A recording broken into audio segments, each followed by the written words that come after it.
राजकुमारी देवी ने समाज में एक नई पहचान दी और घर से बाहर निकल कर के खेती के क्षेत्र में बहुत अच्छा काम किया उन्होंने। जब यह सुने तो लगा कि एक ऐसी महिला को देखने की जागरूक होती थी हमेशा कि महिला किसान है और वो खेत में काम करती है, खेत के सभी काम करती है, सोहनी कोड़नी और सब्जी रोपना। मंजिलें क्या हैं, रास्ते क्या हैं, जिनके पास हौसला हो तो फासले क्या हैं। जी हाँ, जो कड़ी मेहनत करना जानते हो, जो किसी भी स्थिति में लड़ना जानते हैं, वो किसी भी मुकाम को पहुंच सकते हैं। हमारे साथ आज जुड़ रही हैं हमारी अपना हीरो, मुजफ्फरपुर जिले बिहार से श्रीमती राजकुमारी देवी, जो सम्मानित हैं पद्मश्री अवार्ड से। किसान चाची नमस्कार। किसान चाची, हिंदुस्तान उर्वरक रसायन लिमिटेड की तरफ से आपका खूब खूब स्वागत है। और किसान चाची के बारे में तो दुनिया जानती है, सब जानते हैं, और आपका नाम हर जगह फेमस है। लेकिन हम आपसे ये जानना चाहते हैं कि किसान चाची कैसे बनी और आपकी शुरुआत जो है कृषि क्षेत्र में किस तरह से हुई। जैसे हमको 2 लड़की हुआ और 1 लड़का हुआ, तो हमारे परिवार में उनको बोझ लगा तो हमको बांट दिए। तो बांट जो दिए तो जो बंजर ज़मीन था वही हमको हिस्सा में दिए, लगभग 2 बीघा। तो हमारी गरीबी आ गई, तो हम पैसा भी नहीं था जो हम लेबर रख करके काम करा सकते थे। उस समय कोई नहीं निकलता था घर से। उस समय हम चुपके चोरी से निकल करके अपने खेत में जा करके समाज के ओझल में रह करके हम कुछ कुछ करने लगे। तो धीरे धीरे करते करते जब 1-2 लोग देखिए लिया तो हम एकदम अथी में आकर के अपना खेती करने लगे। ससुर हमारे बहुत विरोध किए, कहे कि शादी एक हमारा ही हुआ था, तो वो बोले कि और बेटा का शादी नहीं होगा, इस तरह का घर से खुरपी हंसुआ उठ गया। तो सब कोई विरोध किया। हमारे पिताजी आए, वो भी मना किए कि हमारे पिताजी मास्टर नहीं कीजिए, वो शिक्षक थे और भाई लोग को भी नौकरी था। वो हमको बोले कि 3 गो भाई है और हम हैं, से तुमको बच्चा का कभी दिक्कत नहीं होगा, तुम घर से निकल कर काम नहीं करो, हमारा भी प्रतिष्ठा जा रहा है। तो हम कहे कि बाबूजी आप मना कर रहे हैं, हम तो माना हो जाएंगे, फिर आप एक बार हमको 1000 रुपया दीजिएगा, कभी फिर एक बार दीजिएगा, तीसरा बार हम जब आपके यहाँ जाएंगे बहुत दूर से हमारा चेहरा देखिएगा तो पहले ये कहिएगा ये तो फिर पैसे के लिए आ रही है। इसलिए हमको अपने भाग्य भरोसे से काम करने दीजिए, जो हमारा होगा बच्चा लोग खाएगा पिएगा और उसी में हम अपना बच्चे को पालन पोषण करेंगे और संतुष्टि भी रहेगा। तो सब लोग हमारा विरोध किया, सब लोग हमको खान पान आना जाना सब कोई छोड़ दिया, लेकिन हम अड़े रहे। आप लगे? हाँ, बहुत बढ़िया, बहुत अच्छी बात। वो जो आगे बढ़ी हैं अब तक, उसमें उनका बहुत सेक्रीफाई है। और एक लेडीज हो कि एक घर के 4 दीवारी के अंदर रह के कैद रहने वाली महिलाएं और घर के बाहर आके जो जिस तरफ से अपने आप को प्रमोट करती हैं पूरे लोग के बीच, वो एक पहाड़ तोड़ने से कम नहीं है। चाची, हमने वैसे तो आपके बारे में बहुत कुछ पढ़ा और बहुत सारी रिसर्च की। हम ये जानना चाहते थे कि आधुनिक तरीके से कृषि कैसे करनी, वो कैसे आपने शुरुआत की और आप क्या कहना चाहते हैं? हमारे घर से 2 किलोमीटर पर कृषि विज्ञान केंद्र है, लेकिन कृषि विज्ञान केंद्र के यहाँ पर जो स्थापना हुआ उससे पहले हम लोग पूसा यूनिवर्सिटी था। तो जब से हम खेती करने लगे तो हमारा ज़मीन भी कम था। तो हमारे पति कहते थे, हम लोग कहते थे जो भी लगाए हुए हैं पूसा यूनिवर्सिटी का पौधा ले आकर लगा, और पपीता का खेती करते थे, खैनी पहले करते थे, तो वहीं का बीज ले आकर के, अच्छा बीज वहाँ पर मिलता था तो ले आकर, बाद में कृषि विज्ञान केंद्र हमारे सरैया में हो गया तो उसका हम मेंबर भी बन गए। वैज्ञानिक का कहना है कि जिसका समय है रोपने का, उसके आधार पर रोपिएगा तो आपका अच्छा फसल भी होगा।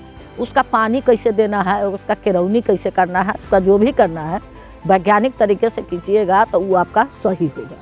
और हम लोग किसान हैं तो हम लोग सोचते हैं कि आज भाई कम कर लेते हैं, छुट्टी होगा तो ये काम होगा, तो इसलिए पैदावार में कमी है। पहले का पूर्वज का जो हम लोग का खेती आ रहा है तो उतना पैदावार नहीं होता था। क्या है कि हम लोग जानते नहीं है जब कब तक ले फलना गेहूँ कब तक ले रोपाएगा, धान का फसल कैसे रोपें, तो इसलिए हम लोग का पैदावार अच्छा नहीं होता है, मार पड़ जाता है।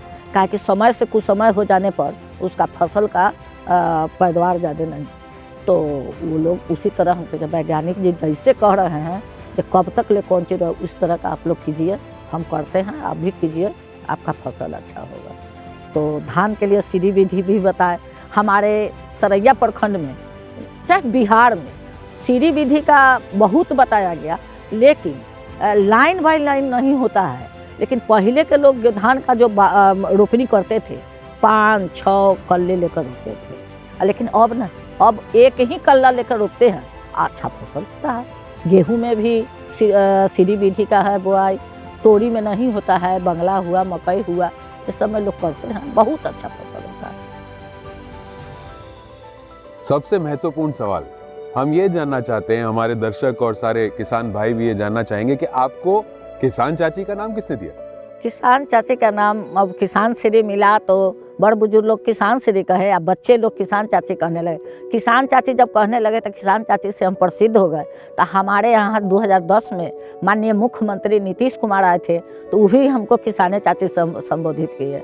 और उसके बाद हम गुजरात भी गए थे, माननीय माने अभी प्रधानमंत्री हम मुख्यमंत्री थे मोदी जी, तो वहाँ भी हमको किसान सब कोई, अभी जो राष्ट्रपति जी के यहाँ पद्मश्री अवार्ड मिला तो उनके यहाँ अवार्ड के लिए हम जा रहे हैं, तो सब लोग प्रधानमंत्री जी कहे कि अभी चाची ठीक है।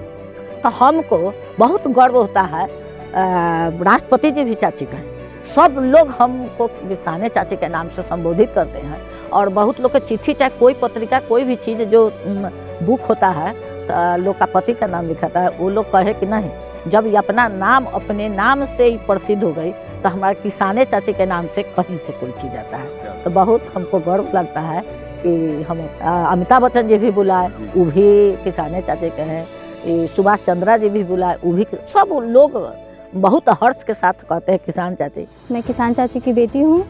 जब से जन्म हुआ तभी से मैं किसान चाची और किसान चाची के कामों को देख रही हूँ। और कृषि के क्षेत्र में अपना बहुत ही अहम योगदान दिया उन्होंने कृषि के क्षेत्र में, क्योंकि वो पुरुष प्रधान समाज है, यहाँ महिलाएं खेती नहीं करती हैं, महिलाएं पर्दा में घर के अंदर रहती है। उस समय उन्होंने पर्दा से बाहर निकलकर खेती में अपना अहम योगदान दिया और हमारे समाज को, हमारे परिवार को आगे बढ़ाया। वो लड़कियों के शिक्षा, बाल विवाह पे रोक लगाएं, लड़कियों को आगे बढ़ने के लिए उन्होंने जागरूक किया और विधवा विवाह को उन्होंने बहुत ही बढ़ चढ़ के सपोर्ट किया।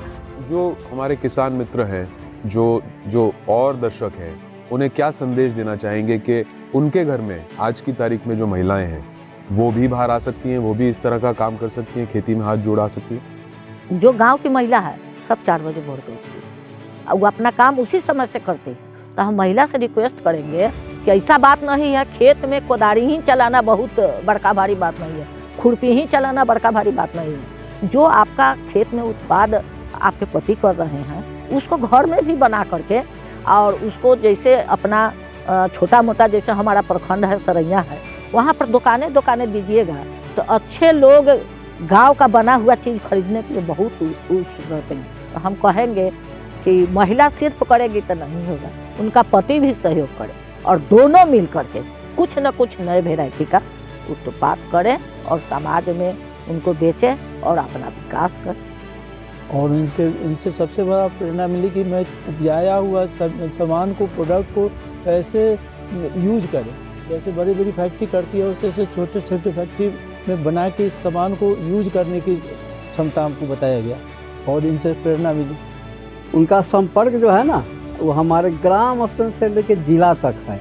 तो किसान को ये समझाते हैं कि किस सीजन में किस फसल को हम लगाएं, फसल चक्र क्या है, उसमें कौन सी खाद हम रासायनिक खाद डाल दें जिससे हमको ज़्यादा लाभ हो, क्या किस दवा की छिड़काव करें, बीज कहाँ से ले, खाद कहाँ से ले, हमको सुविधा बैंक से कहाँ से मिली है, किस बैंक से कहाँ अकाउंट खोलना है, चलो हम करा देते हैं। ब्लॉक से, जिला कृषि पदाधिकारी के यहाँ से, वहाँ से भी जाकर हम लोगों का काम जब से वो आए हैं तब से यहाँ के सभी किसानों को उनसे बहुत लाभ हुआ।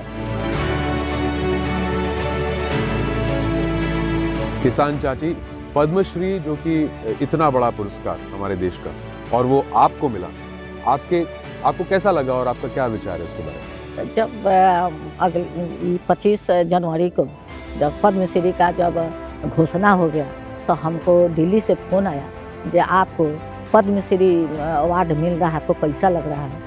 तो हम तो समझे नहीं थे जो अवार्ड क्या कहा जाता है, क्या है, कैसे है। तो हम कहे कि हम तो समझ ना रहे हैं कि अवार्ड क्या हुआ, लेकिन मिलेगा तो बहुत बहुत हम प्रसन्न होंगे। काहे कि हम पढ़े हुए थे, कोई भी पुरस्कार जीतते थे वो कल में क्यों नहीं मिला, लेकिन उसी दिन कितना ताली बजता है। बच्चे लोग बचाते थे और कहते थे कि इनको कलम मिला, इनको कलम, वो तो पद्मश्री वाला अवार्ड है, और प्रसन्न हम होंगे। तो अच्छा लगेगा हमसे, जी अच्छा तो लगेगा। तब उसके बाद से थोड़ा देर का बाद 10 बजा, उस साढ़े 6 बजे मैंने फ़ोन हुआ था, तब 10 बजा तो हमारे बिहार के उप मुख्यमंत्री सुशील मोदी फ़ोन किए कि चाची आप कहाँ हैं। हम बोले सोए हुए हैं। उनसे जी, अरे मिठाई खाइए, पद्मश्री अवार्ड मिला है आपको। और जब किसान चाची के रूप में इन्होंने इतना अच्छा काम किया है कृषि के क्षेत्र में, तो हमें उम्मीद है कि भारत कृषि प्रधान का सिरमौर बन करके पूरे विश्व में उभरेगा। चाची हमें ये बताइए कि अचार का जो काम है वो आपने कैसे शुरू किया?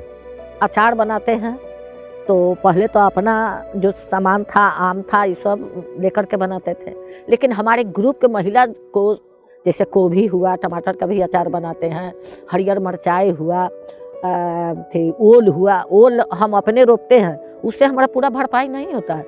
हमारे ग्रुप की महिला सब ओल रोपती है। उस नींबू है, नींबू अपना भी है, और वो लोग से भी जो चीज़ को हमारा अचार का काम में आता है वो सब चीज़ उन लोग से रोपवाते हैं। और उनसे लेने से हमको यही होता है कि वो मार्केट में बेचने जाती है तो कम रेट में बिकता है, और हम जानते हैं कि हमारी ग्रुप की महिलाएं अच्छा दाम उनको देकर हम लेते हैं।